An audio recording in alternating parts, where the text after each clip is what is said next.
नमो अरिहन्ताणं नमो सिद्धाणं नमो आयर्याणं नमो वज्रायाणं नमो लोये सव्यसाऊणम्। इस भवतरु का मूलेक जानौ मिथ्या भाव, ताको कर निर्मूल अब करिए मोक्ष उपाव। आज की जो चर्चा है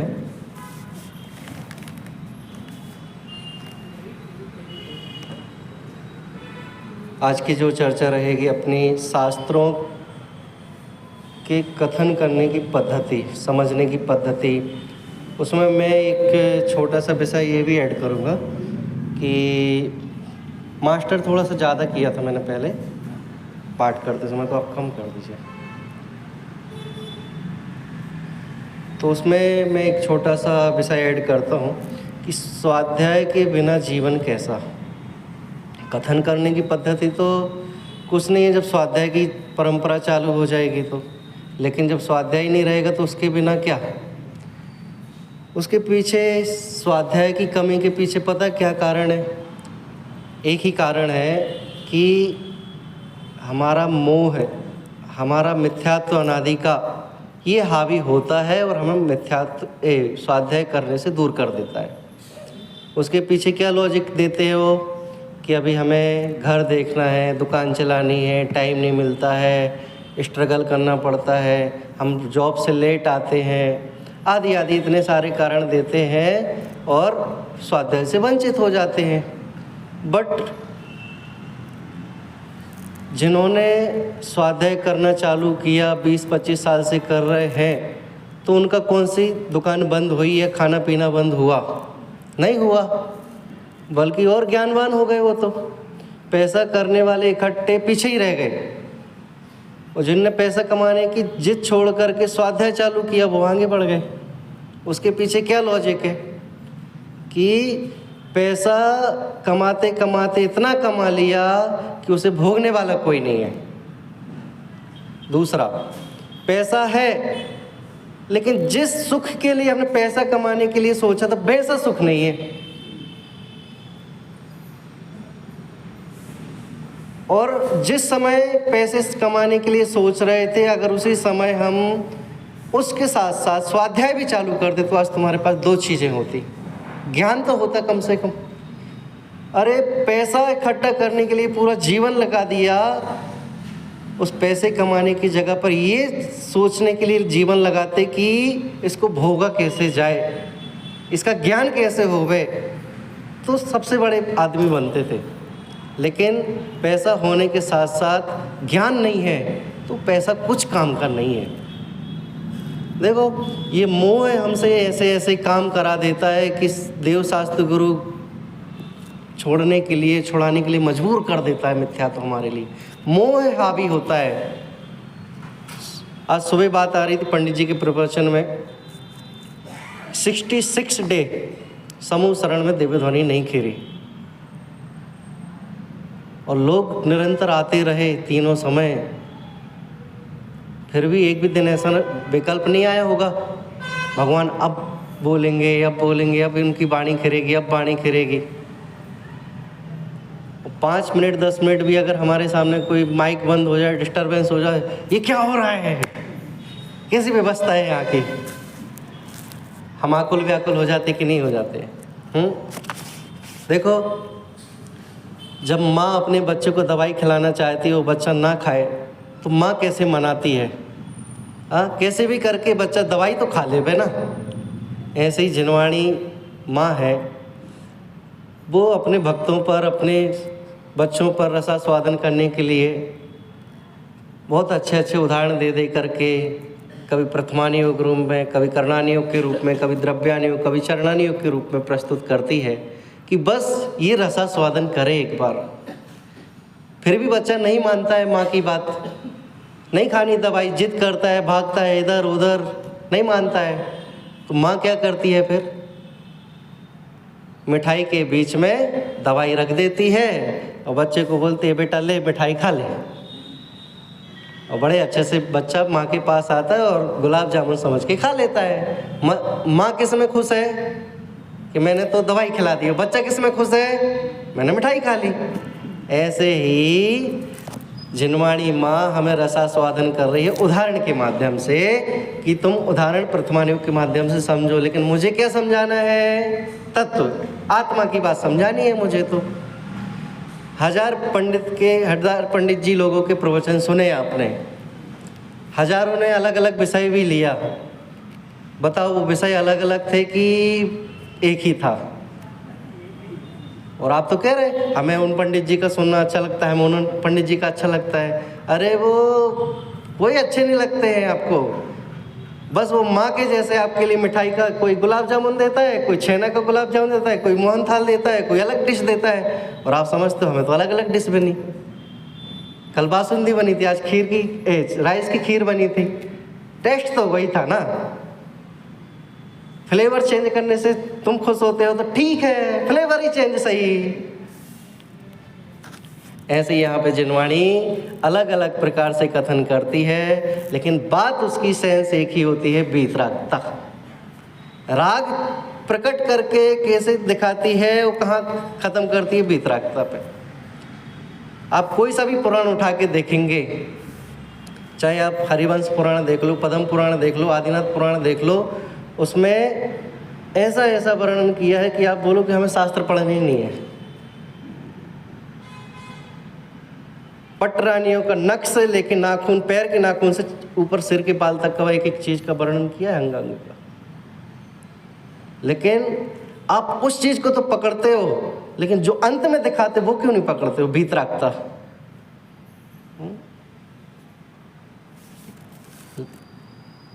हम क्या है, सुन सुन करके आदी हो गए हैं।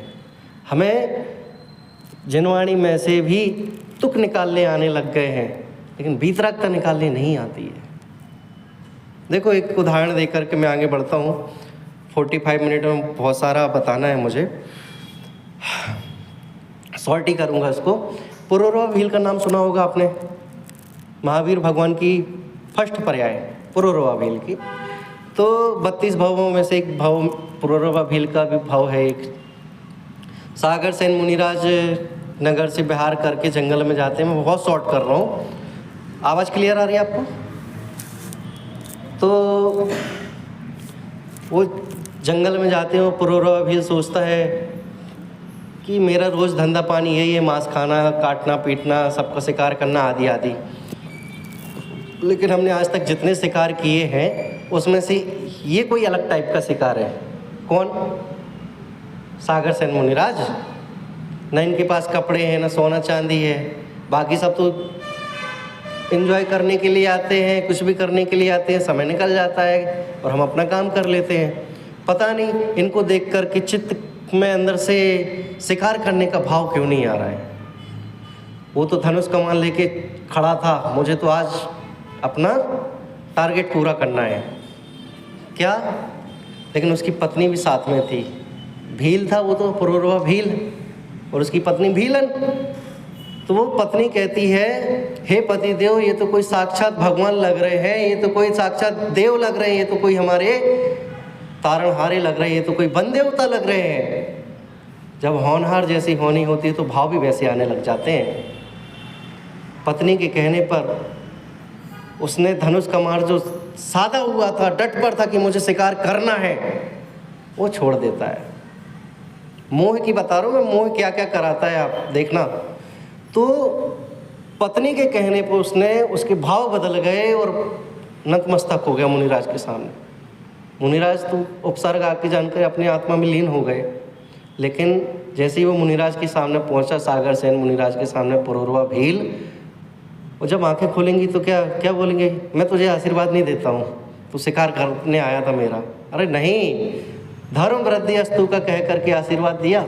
अब वो तो नहीं समझा कि ये कौन सा आशीर्वाद है, लेकिन उसे लगा कि कोई अच्छी बात जरूर कही है, कल्याण की बात कही है उन्होंने। आंखों में अश्रु आ गए और नतमस्तक हो गया। सहजता में उन्होंने पूछ लिया, कोई विकल्प आ भी जाता हो, कभी नहीं भी आता है मुनिराज को, कि आप क्या करते हैं। मुनिराज तो जानता नहीं था, नमोस्तु तो जानता नहीं था। उसने अपनी भाषा में कहा, मैं तो शिकार करता हूँ साहब, शिकार छोड़ दीजिए आप, आपका उद्धार हो जाएगा। नहीं नहीं, ऐसी कैसी बात कर रहे हो, मैं शिकार छोड़ दूंगा तो मेरे बीवी बच्चे पत्नी को कौन पालेगा। ओ, है तो पवित्र है, लेकिन ऐसे कुछ चीज़ें ऐसी अटक रही हैं जिसके कारण ही कर नहीं सकता है। ठीक है, चलो एक काम करिए, आप कौवे का मांस छोड़ दीजिए। पत्नी भी साथ में है, सुन रही है। हाँ पतिदेव, कौवे का मांस तो हम छोड़ ही सकते हैं, पकड़ में भी नहीं आता, शिकार भी नहीं करते हम इसका।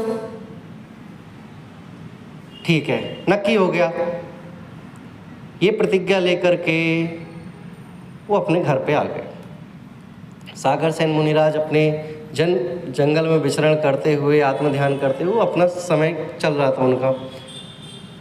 जब जब भी हम धर्म मार्ग में लगेंगे, जब जब भी हम कोई छोटी से छोटी प्रतिज्ञा लेंगे, तो हमारी परीक्षा अवश्य होगी होगी होगी और होगी।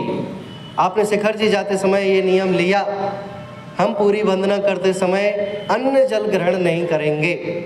और आप जैसे ही जल मंदिर पहुंचे तो आपको क्या लगने लग गई? प्यास लगने लग गई, भूख लगने लग गई, विकल्प सताने लग गए, चक्कर आने लग गए। अब तो काढ़ा तो मिल ही सकता है ना, पानी तो मिल ही सकता है। प्रतिज्ञा बाद में ले लेंगे, प्रायश्चित बाद में ले लेंगे। आपने देखे होंगे समाज के लोग, घर परिवार के लोग, आप एकासन करें, उपवास करो और आपकी थोड़ी भी अनुकूलता से प्रतिकूलता चालू हो जाए तो वो आपको डॉक्टर के यहाँ ले जाएंगे, ग्लूकोज दे देंगे, संबोधन नहीं करेंगे कोई भी। क्यों? ये मोह सताता है उसके लिए, ये मोह मजबूर करता है उसके लिए। देखो उसने जो कौवे की प्रतिज्ञा ली थी, उसका कैसे प्रायश्चित फल आता है उदय में। मैं बहुत शॉर्ट कर रहा हूँ। तो उस प्रतिज्ञा जो नियम लिया था उसने, कुछ सालों बाद, कुछ वर्षों बाद वो पुरुरवा भील बीमार पड़ गया। अब कोई डॉक्टर तो होते नहीं थे, इमरजेंसी कॉल, मोबाइल आदि तो चलते नहीं थे कि 108 पे फ़ोन कर देते, एम्बुलेंस आ जाएगी, ले जाएगी। पत्नी रात में भागे भागे गई वैद्य के पास, बोली मेरे पति बीमार हो गए, आप जल्दी चलिए। वैद्य ने कहा, वैद्य को कुछ स्टोरी नहीं पता है कि भाई इसने क्या नियम लिया हो, क्या उदय में आने वाला है। उसने कहा कि आपको कौवे का मांस खिलाना पड़ेगा तो आपके पति ठीक हो जाएंगे। पुरुरवा भील बोला, मेरी देह जाए तो जाए, लेकिन मैं कौवे का मांस ग्रहण नहीं करूँगा। पत्नी बोली, देखो कैसे वो लालची मतलब कहाँ, एक समय उसने प्रतिज्ञा दिलवा दी थी पति को, कौवा पकड़ में ही नहीं आता है, और अभी ये क्या कह रही है, हे पतिदेव अभी कौवे का मांस खा लीजिए, बाद में प्रायश्चित ले लेना। पुरुरवा भील बोलता है, अरे पगली, तेरी निमित्त से तो मैं धर्म मार्ग में लगा था, तेरी निमित्त से तो मैंने ये प्रतिज्ञा ली थी, और आज तू मोह के कारण तो मुझे ये खाने के लिए मजबूर कर रही है। नहीं, देह जाए तो जाए, लेकिन मैं कौवे का मांस सेवन नहीं करूँगा, मांस ग्रहण नहीं करूँगा। वैद्य तो अपना कार्यभार सुना करके चला गया। अब पत्नी, बच्चे और पुरुरवा भील, अब वो आत्मा की बातें नहीं जानता था, लेकिन उसे उस क्षण का निमित्त फिर से खड़ा हो गया कि मुझने कैसे प्रतिज्ञा ली थी।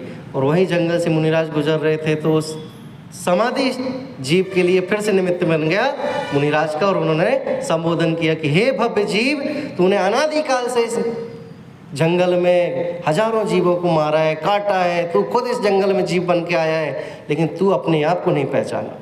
तू आज अपने आप को पहचान तो तेरा कल्याण जरूर होगा। और वहीं से उसका मोक्ष मार्ग का तिलक हो गया। मुझे कहना स्टोरी नहीं है, मुझे ये बताना है कि मोह कहाँ कहाँ मजबूर करता है और हम कहाँ कहाँ फंसते हैं। बताओ, आप घर में पूरी फैमिली के साथ एक प्रवचन सुन रहे हैं, सभी स्क्रीन पर प्रवचन ऑनलाइन आ रहा है या ऑफलाइन आ रहा है, और आपका कोई अतिथि देवो भवा बीच में आके टपक पड़े, जानबूझ के बोल रहा हूँ, मतलब थोड़ी मिर्ची लगे जिससे, और आपने क्या किया, आइए वेलकम, और आपने स्क्रीन को क्या कर दिया, बंद। मुझे ये कहना है, सबसे पहले अगर किसी चीज़ की हानि होती है, कोई चीज़ छूटता है, तो धर्म ही क्यों छूटता है। आपको कहीं जाना है तो आप सुबह का दर्शन इग्नोर कर देते हैं, स्वाध्याय इग्नोर कर देते हैं, क्यों? ये आपके लिए मोह करवाता है, आपसे अनादि का मिथ्या तो करवाता है, और आप उसकी सुनते हो जो कोई काम में आने वाला नहीं है। पुरुरवा भील जैसे ही बन जाओ कम से कम। दृढ़ता है इतनी, बीच में फोन आ जाए तो हम प्रवचन छोड़ के बाहर चल जाते हैं। कितनी सारी चीजें हैं। बोलो, आपका कोई फैमिली मेंबर आईसीयू रूम में तड़प तड़प के मर रहा हो और आपसे कोई बोले चलो शादी में चलना है, तो जाओगे क्या आप? नहीं, उस जगह नहीं जाएंगे आप। क्यों? अटैचमेंट है ना उससे। लेकिन 3 लोग की माँ जिनवाणी यहाँ चिल्ला चिल्ला के कह रही है, तेरा स्वार्थ तेरे से ही सदेगा, किसी और के भरोसे नहीं। फिर क्यों? यहाँ तो चित्त में वैराग्य ऐसे उछल रहे होंगे, अब मैं आगे से ऐसा ध्यान रखूंगी। लेकिन जैसे ही यहाँ से खत्म होगा सेशन, हाँ बेटा भोजन किया कि नहीं किया?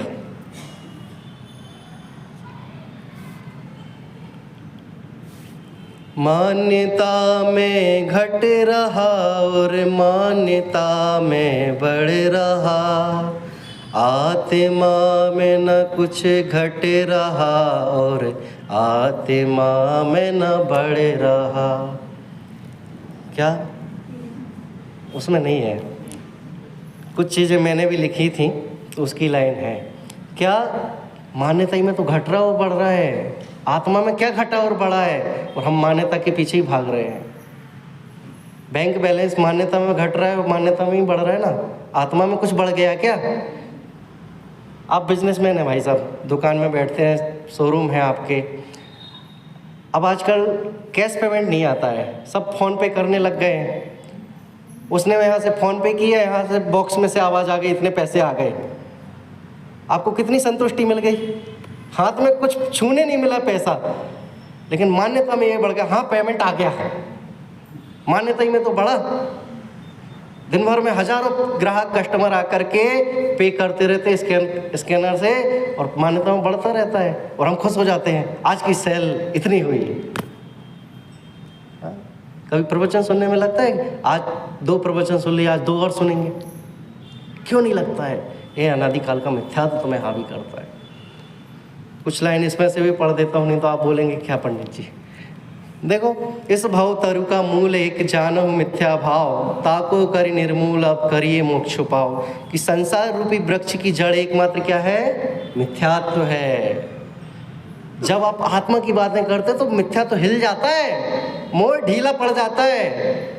लेकिन आप जब आत्मा की बातें नहीं करते और उसको छोड़ करके वैसी बातें करते तो मिथ्या तो और मजबूत हो जाता है, जकड़ लेता है आपके लिए, छोड़ना नहीं चाहता है आपको। हमारा मिथ्यात्व भी कहता है आज तो तत्व की बात सुनने मिली है, वैसे तो हमारा आत्मा अनादि का संबंध है ना, दोस्ती 1 मिनट में छोड़ दोगे क्या?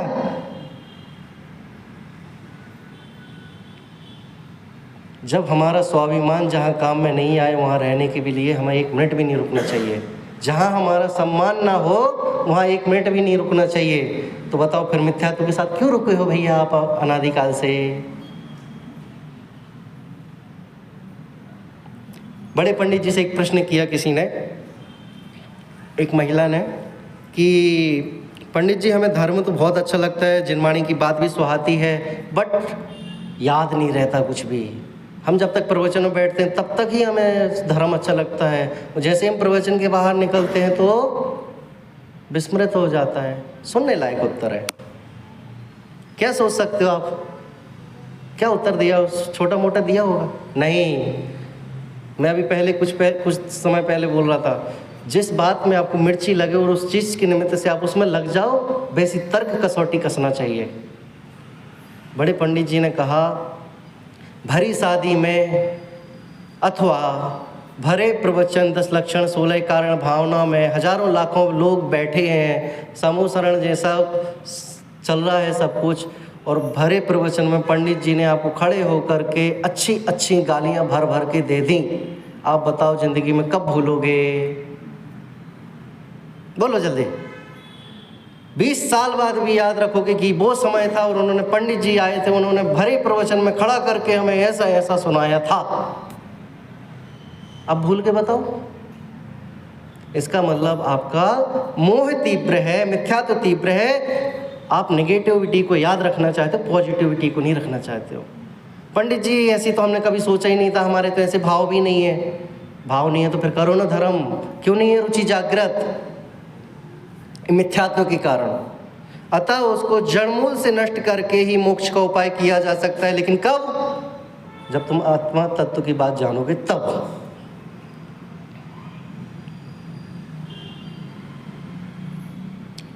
ठीक है, मैं आगे बढ़ने के लिए तैयार हूँ। किसके लिए? धर्म करने के लिए। मैं अपनी उसमें पढ़ा रहा हूँ, इसमें आपको डीपली में पढ़ना होगा तो पढ़ सकेंगे। नीचे भी बहुत सारी बुक्स हैं, मैंने अभी 8-10 ला के रखी हैं, होंगी आपके पास। तो मैं पढ़ने के लिए तैयार हूँ। ठीक है, कितने दिन चलती है गाड़ी, हम भी ट्राई करते हैं, देखते हैं। 1 दिन, 2 दिन, 10 दिन, 15 दिन, 16 कारण के बाद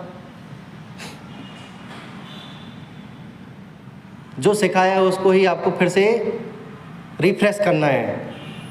तो बताओ, आज जो 20, 25, 30 लोग बैठे हैं वो फिर दोबारा 3 लोग भी बैठने आएंगे दोपहर के समय। एक बार नोटबुक में हमने जो पॉइंट लिखे थे वो फिर से रिफ्रेश होते कि 1 साल के अंदर? कभी नहीं, वो डेट गई, पंडित जी गए, अब दूसरे आ गए। ऐसे ही चलता रहता है।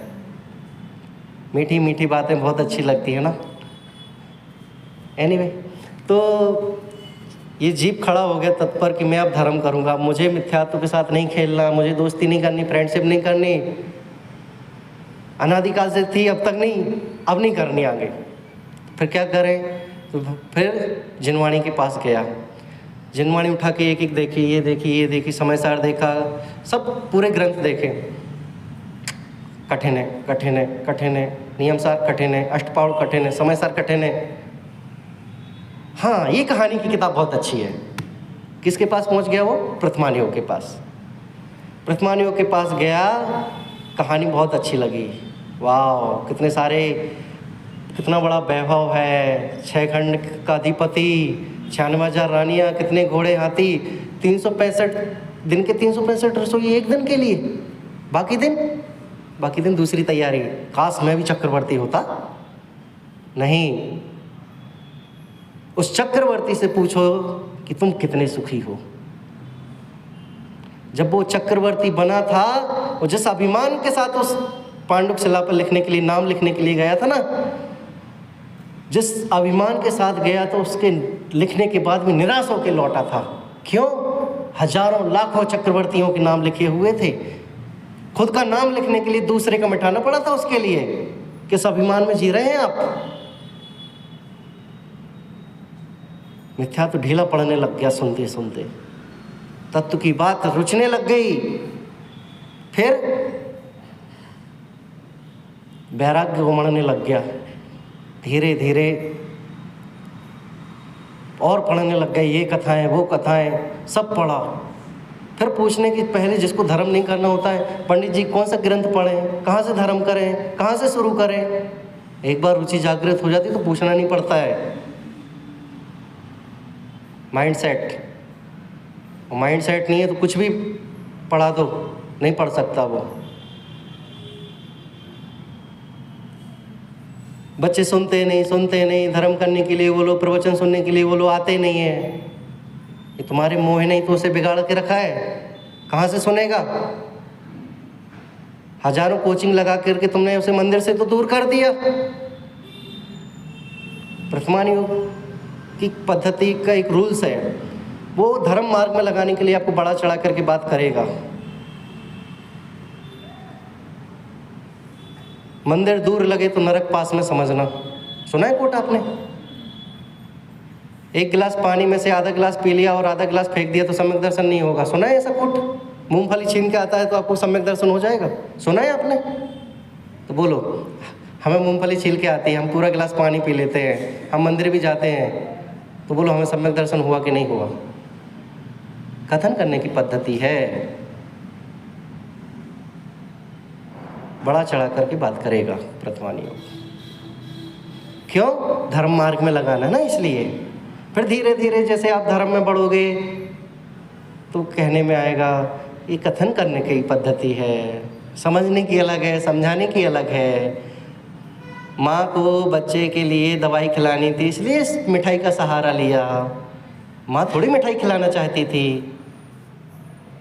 तो फिर क्या करना चाहती थी? दवा खिलाना चाहती थी। ओह, बच्चा बड़ा हो गया तो फिर उसको समझ में आया कि मैं कहाँ कौन सी गलियों में घूम रहा था, खोदा पहाड़ और निकली चूहिया। फिर चरणानियों के पास जाता है। धीरे धीरे अब इसका गहराई चिंतन बढ़ रहा है। तो फिर क्या करेगा कि प्रतिमानियों को समझ में आने लग गया, इसमें अकेला धर्म नहीं होता है।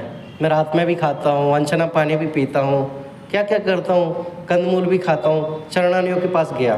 किसके पास? रत्नगंज साहब का चार, श्राप का चार है। मैंने आपके यहाँ पे श्राप का ही चार लिया था आई थिंक रात में। श्रद्धावान, विवेकवान और क्रियावान।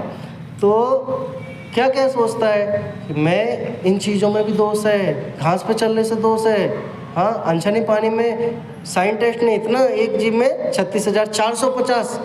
और जैन दर्शन कह रहा है त्रस जीव भी है, एक इंद्रिय तो है ही है, अनंतानंद जीव है एक भूत की जीव में। हाँ, फिर तो उसको जिज्ञासाएं होती है नई नई चीज़ों की जानने के लिए।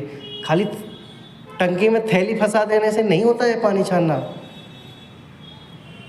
आज क्या हालत हो रही है, क्या धीरे धीरे सीन सीनियरों बदल रहा है। आने वाली जनरेशन तो छन्ना क्या कुछ भी नहीं जानेगी, डायरेक्ट ही हैंडपम्प से, जेट पंप से निकाल के डाल देगी, अभिषेक कर देगी। तो वह चरणानियोग के बारे में धीरे धीरे बढ़ता है, कैसे दर्शन करना, कैसे बैठना, कैसे सामायिक करना, कैसे स्वाध्याय करना, कहीं पर गद्दे पे नहीं बैठना, खाते खाते हमें जिनवाणी नहीं सुनना। ये चरणानियोग सिखाने लग गया धीरे धीरे। फिर अब तो भाई जिसको रुचि एक बार जागृत हो जाती है तो फिर क्या करता है, आगे बढ़ता ही जाता है। देखो कुछ पढ़ता हूँ मैं, हाँ, जिनके पास बुक्स हैं देख लीजिए। इसमें वैसे 2-3 दिन का विषय है, बट मैं थोड़ा सा कम पढ़ूँ। पेज नंबर 12 पेज पे आ जाइए आप। निकाल लिया? प्रथमानुयोग में संसार की विचित्रता, पुण्य पाप का फल, महापुरुषों की प्रवृत्ति आदि बताकर जीवों को धर्म मार्ग में लगाया जाता है। पॉइंट 1, प्रथमानुयोग में मूल कथाएं तो जैसी की तैसी होती हैं, पर उनमें प्रसंग प्राप्त व्याख्यान कुछ ज्यों का त्यों, कुछ ग्रंथकर्ता के विचार अनुसार होता है, परंतु प्रयोजन अन्यथा नहीं होता। मतलब बड़ा चढ़ा करके प्रथमानुयोग बात करता है। बताओ भाई,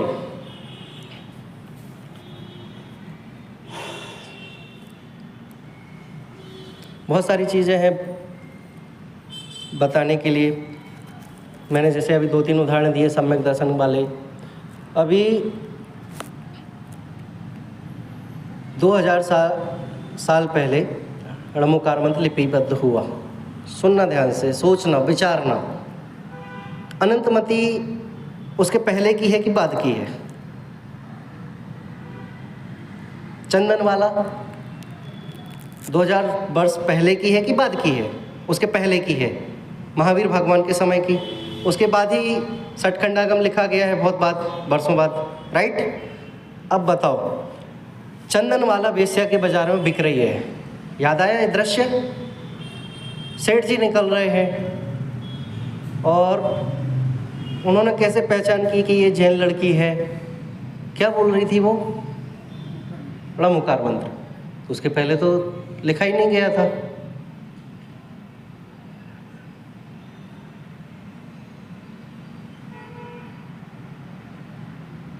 एक दूसरा, आपने कहानियों में सुना होगा विजय, विजया रानी, सुना है उदाहरण? देवदत्त, देवदत्ता, ऐसे नाम होते होंगे पहले। आजकल तो समझ में आता है पूरा उसी सबके एक जैसे नाम हो गए, पति पत्नी बच्चे सबके। पहले ऐसे होते होंगे। भट्टारकों ने, ग्रंथकर्ताओं ने बड़ा चढ़ा करके लिखा हुआ है। मुझे अपेक्षा वो गलत नहीं ठहरानी है, मैं बता रहा हूँ कि धर्म मार्ग में लगाने के लिए बताया है। अब बताओ, सोहम चक्रवर्ती ने रणमुकार मंत्र पानी में लिखा और मिटा दिया। अब कब हुआ सोहम चक्रवर्ती, बताना जरा। तो फिर सठखंडागम को पहले की जगह सोहम चक्रवर्ती को लिख देंगे, उसकी जगह पहले उसने लिखा था। सोचा कभी आपने? मैं जो बोल रहा हूँ वो सही है, लग रहा है आपको? बात ठहर रही है मन में, दिमाग में? बताओ, सोम चक्रवर्ती ने पहले लिख दिया था नमोकार मंत्र, तो सठखंडागम में क्यों बता रहे कि बाद में उन्होंने लिखा? प्रथमानी योग बड़ा चढ़ा करके बात करता है, किसके लिए? वीतरागता के लिए, धर्म मार्ग में लगाने के लिए। हम ऐसी गलती ना करें, अवर्णवाद ना करें, इसलिए आप ग्रंथकर्ताओं में से बहुत सारी चीज़, अभी तो पूजन का ट्रेडिशनल चेंज हुआ है, पहले की भी जिनेंद्र अर्चना में देखते आप, बहुत सारी चीज़ों में देखते, तो उसमें क्या क्या कहते हैं? घेवर लाओ, फूल बुहारी लाओ, क्या क्या चीज़ें बोलते हैं? ये 20 पंथामनाओं से है। क्यों? पहले वही चलता था, वही देखते थे और वही आ गया, ट्रेंड बदला, फिर समझ में आया। तो ये कथन अलग अलग हैं। तो देखो फिर उसी में 12 पेज पर ही, परंतु प्रयोजन अन्यथा नहीं होता। जैसे तीर्थंकरों के कल्याणकों में इंद्र आए, यह तो सत्य है, पर इंद्र ने जैसी स्तुति की थी वे शब्द हूबहू वैसे ही नहीं थे, अन्य थे। अब ग्रंथ में तो लिखा ना कि देव समोसरण में जाके ऐसी स्तुति की, तो अब जैसी स्तुति उन्होंने की वैसे तो नहीं है ना वर्ड, वैसे ग्रंथ में हूबहू। इसी प्रकार परस्पर किन्हीं वार्तालाप हुआ था, सो उनके अक्षर तो अन्य निकले थे। ग्रंथकर्ता ने अन्य कहे, एक पर प्रयोजन एक ही पूछते हैं, क्या? वीतरागता। समझ में आया? ठीक है। अभी अपन चरणानुयोग का हमने लिया था विषय, पेज नंबर 13 पर, सेकंड पैराग्राफ। चरणानुयोग में जिस प्रकार जीवों के अपनी बुद्धि गोचर धर्म का आचरण हो, वैसा उपदेश दिया जाता है भूमिका अनुसार। पुरुषार्थ सिद्धि में उपाय में तो किसी ने पूछा, मुनिराज किसी के पास गया कि हम धर्म करना चाहते हैं, हम नियम लेना चाहते हैं, तो ठीक है, सबसे उपदेश जो है ऊंचा चढ़ने के लिए दिया जाता है, छोटी मोटी चीज़ों से नहीं। सामने वाला बोले कि हम ऐसा भूमिका अनुसार करना चाहते हैं तो ठीक है, लेकिन सामने वाला कोई मुनिराज मुनि होंगे तो वो तो उपदेश ऊंचा चढ़ने के लिए ही देंगे। तो क्या करेंगे? कोई गया तो ठीक है भाई, संसार से विरक्त हो रहे, दीक्षा ले लो। फिर वो बोले नहीं नहीं नहीं, मैं इतना नहीं कि चाहता हूँ, तो अणुव्रत ले लो। समझ में आया? पुरोरवाभीर के लिए तो वही किया था ना, मांस खाना छोड़ दो, लेकिन उसने बोला कि नहीं नहीं नहीं, मेरा तो जीवन इसके बिना चल ही नहीं सकता है, कौवे का मांस छोड़ दो। प्रवृत्ति अनुसार वैसा उपदेश दिया जाता है। इसमें व्यवहार नहीं कि मुख्यता से कथन किया जाता है, अपेक्षा, क्योंकि निश्चय धर्म के तो कुछ ग्रहण त्याग का विकल्प है ही नहीं। समझ में आया? व्यवहार कॉम्प्रोमाइज करता होगा लेकिन निश्चय नहीं करता है। अतः इसमें दो प्रकार से उपदेश देते हैं, एक तो मात्र व्यवहार का और एक निश्चय सहित व्यवहार का। व्यवहार उपदेश में बाह्य क्रियाओं की प्रधानता है। क्या कह रहे हैं? व्यवहार उपदेश में तो बाह्य की क्रियाओं की बात करते हैं, लेकिन निश्चय में ऐसी नहीं करते, पर निश्चय सहित व्यवहार के उपदेश में परिणामों की प्रधानता की बात करते हैं। यहाँ पर समझ में आ रहा है? दो कथन, एक सिक्के के दो पहलू हैं, बट कथन कथन की बात है, अपेक्षा अपेक्षा की बात है। समझ में आया? तो ये ऐसा चरणानुयोग बात करता है। चरणानुयोग आचरण बताएगा, प्रथमानुयोग तुम्हारे लिए कहानी को बता करके गृहस्थी में से निकाल के धर्म बताएगा, लेकिन दोनों का इंटेंशन वीतरागता है।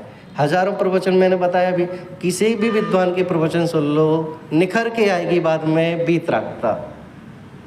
ये अच्छे वो बुरे, ये तो हमारा माइंड सेट है, मान्यता है। समझ में आया? क्यों? आत्मा में न कुछ घटता है न बढ़ता है, वो तो हमारा माइंड सेट है। लेकिन जिनवाणी यहाँ कह रही है कि एकमात्र शरण हमारे को कौन है? वीतरागता। तो देखो आगे फिर करणानुयोग, धीरे धीरे इस जीव की आत्मशुद्धि बढ़ती जा रही है। अभी पहले तो कुछ भी नहीं आता था, अब प्रथमानुयोग जाना तो फिर चरणानुयोग के पास पहुँच गया।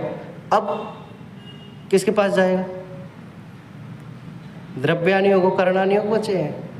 सबसे ज़्यादा टफ कौन सा लगता है लोगों को? करणानुयोग। इसलिए आज समझ में आया कि सब प्रथमानुयोग क्यों सुनना चाहते हैं। चाहे तुम करणानुयोग पढ़ो, द्रव्यानुयोग पढ़ो या कोई भी पढ़ो, सबका एकमात्र सार है वीतरागता। देखो कहीं भी आप मोक्ष मार्ग प्रकाशक का मंगलाचरण देख लो या छह ढाला का देख लो, सब में वीतराग विज्ञानता बताया है। आप कितना भी मथनी से कुछ भी मथो, जिनवाणी में निकलेगा ही वीतरागता। देखो इसमें करणानुयोग का क्या विधान है। मैं इसके पहले बहुत सारा भूमिका में बता चुका हूँ, अभी मैं सीधा पढ़ता हूँ। पेज नंबर 12 पर ही नीचे, करणानि योग में केवल ज्ञान गम्य वस्तु का व्याख्यान है। केवल ज्ञान में तो सर्वलोकालोक आया है, परंतु इसमें जीव को कार्यकारी छद्मस्त के ज्ञान में आ सके ऐसा निरूपण होता है। जीव के भावों की अपेक्षा गुणस्थान कहें सो भाव तो अनंत हैं, उन्हें तो वाणी से कहा नहीं जा सकता। अतः बहुत भावों की एक जाति करके 14 गुणस्थान कहे हैं। उसमें मार्गण स्थान, गुण स्थान, बहुत सारी चीज़ों के लिए बताया है। करणानि योग में उपदेश की मुख्यता सहित व्याख्यान होता है, सर्वथा उसी प्रकार नहीं मानना जैसे छुड़ाने के अभिप्राय से हिंसादिक के उपाय को मति कहा है। वास्तव में तो मिथ्या दृष्टि से सभी ज्ञान कुज्ञान है और सम्यक दृष्टि के सभी ज्ञान सुज्ञान है। क्यों भाई, अज्ञान अवस्था में कितना भी पढ़ ले, कितना भी सुन ले, और जब तक श्रद्धा नहीं होगा तो क्या होगा, समझ में आ रहा है? तो छद्मस्त अवस्था में तो कैसा भी हो, लेकिन जैसे ही श्रद्धान होगा तो हो जाता है। प्रकृति डाइवर्ट होती हैं, डाइवर्ट मतलब उत्कर्षण अपकर्षण होता है, आपने गुण स्थान में पढ़ा होगा।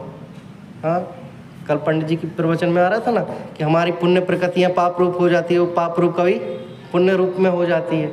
देखा होगा ना आपने, बॉडी में कुछ इन्फेक्शन हुआ तो ब्लड कैसा हो जाता है, पानी हो जाता है। लेकिन कभी ये सुना है कि पानी रूप ब्लड हो जाता है? तो वही है। हाँ, निदान एक बार हो गया तो हो गया, कर्म प्रकृति बंधनी चालू हो गई तो हो गई, बंद तो बंद है। ऐसे यहाँ पे कह रहे कि अगर तुम्हें धर्म मार्ग में लगना है तो तुम एक बार तो अपने आप का विचार करो। अमूल्य तत्व विचार में है ना, मैं कौन हूँ, आया कहाँ से, और मेरा रूप क्या। कि मैं कौन हूँ, मैं ज्ञानानंद स्वभावी हूँ। आया कहाँ से, निगुस से, 4 गति 84 लाख योनियों से। जब तक सूरज चांद रहेगा मेरा भी नाम रहेगा। कब तक रहेंगे सूरज चांद? अरे शाम को अस्त हो जाता है नादि की तो बहुत दूर है। हाँ, हमारा नाम भी ऐसे सुबह उदय हुआ और शाम को अस्त हो गए, इतना ही तक है। मानते रहो, कब तक मानोगे? क्या है, मैं कौन हूँ, आया कहाँ से, और मेरा रूप क्या। क्या है मेरा रूप? बाहर से गोरा काला, हाँ, वैभव पैसों वाला, करोड़पति रोडपति, क्या है? ये सब रूप तो बाहर के हैं, जैसे संसार कहता रहता है। एक समय की बात है। कब तक है भैया नाम? 3 दिन, 4 दिन, 5 दिन, फिर कुछ नहीं होता। आए थे किस काम को, करने लगे क्या काम, धोना था निज आत्मा, धोने लगे चाम। क्या? आए थे किस काम को, करने लगे क्या काम। जब हम नरक में थे तब डंडे पड़ रहे थे, कढ़ाई में उबाला जा रहा था, पत्ते तलवार जैसे गिर रहे थे। अब नहीं नरक में आना है, अब तो हमें अपना कल्याण करना है। ठीक है, इस भावना से तुम्हें मनुष्य गति मिल गई। अब मनुष्य गति में आते ही साथ कैसे कैसे परिणाम कर रहे हैं, अब भूल गए वो दृश्य, फिर से याद दिलाना पड़ेगा आपके लिए नरक के डंडे। स्वानुभव के बिना भ्रमता ही रहा हूँ मैं, पर द्रव्यों में प्रभावों में रमता ही रहा हूँ मैं। स्वानुभव के बिना भ्रमता ही रहा हूँ मैं। कभी राजा बना, कभी रंक बना, कभी देवे कभी तेरे अंचे बना। कभी भोगों में कभी रोगों में रुलता ही रहा हूँ मैं। स्वानुभव के बिना भ्रमता ही रहा हूँ मैं।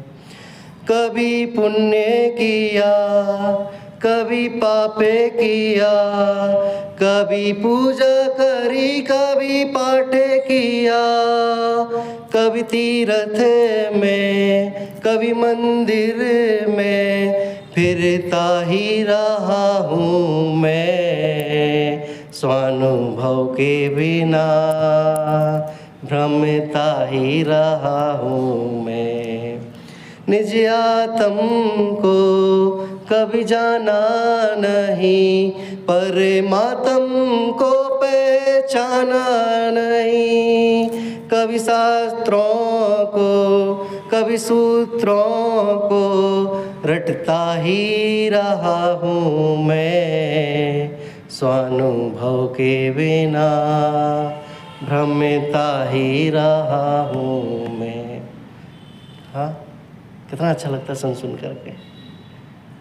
अंदर की हिलोरें, अंदर की तरंगें ऐसी उछलती हैं समुद्र की जैसी कि अभी केवल ज्ञान पालूंगा। चित्त को झकझोर कर देते हैं ऐसी बातें सुन करके। तड़प एक ऐसी चीज होती है कि वो लक्ष्य को प्राप्त करने के लिए मजबूर करती है, लेकिन अंदर से तड़प ही नहीं है उस चीज को प्राप्ति करने के लिए, जुनून ही नहीं है, तो आप उस लक्ष्य मंजिल तक प्राप्त नहीं कर सकते। आज मानो, कल मानो, चाहे अनंतानंत काल बाद मानो, लौट करके यहीं आना पड़ेगा इस जनवाणी सुनने के लिए, इसे अनुभव करने के लिए, इसे स्वानुभव करने के लिए। क्यों? इसके बिना जीवन में कुछ भी नहीं है, बाकी सब इंद्रिय भास है। और अगर तुम्हें प्राप्त करना है तो अतीन्द्रिय आत्मा कहाँ है? वो तुम्हारे पास खुद है। और वो बताने के लिए कौन बैठा है? 3 लोक की माँ, जिनवाणी माँ। एक लाइन बोलेंगे आप हमारे साथ ही, यही वाली, स्वानुभव के बिना भ्रमता ही रहा हूँ मैं। फिर से,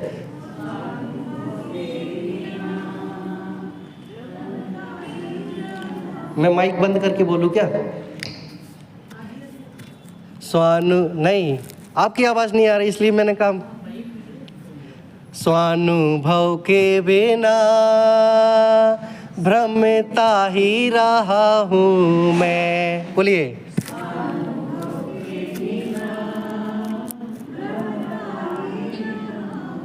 पर द्रव्यों में, पर भावों में, पर द्रव्यों में, पर भावों में रमता ही रहा हूँ मैं, स्वानुभव के बिना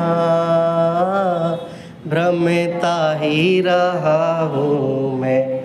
2 प्रकरण और हैं उसमें, कल भूमिका के समय ले लूँगा, बाकी का फिर दूसरा कल विषय चालू करूँगा। अभी पंडित जी आ गए, हमें उनका भी व्याख्यान सुनना है। हम सभी अंदर के जुनून को, अंदर की उमंग जो है उसे ख़त्म नहीं होने दें। लक्ष्य की प्राप्ति तो हो जाएगी, लेकिन जुनून अगर नहीं है आपके हाथ में तो आपको मजबूर कितने भी दृश्य देख लो, आपको वैराग्य नहीं आएगा। आप जुनून ख़त्म मत होने दो, बाकी तो सब बाधाएं आएंगी, वो सब झेल जाओगे। ठीक है, हम अपने चैतन्य सत्ता को पहचाने, इसी बात से ओम नमः। अभी पंडित जी का व्याख्यान होगा, आइए।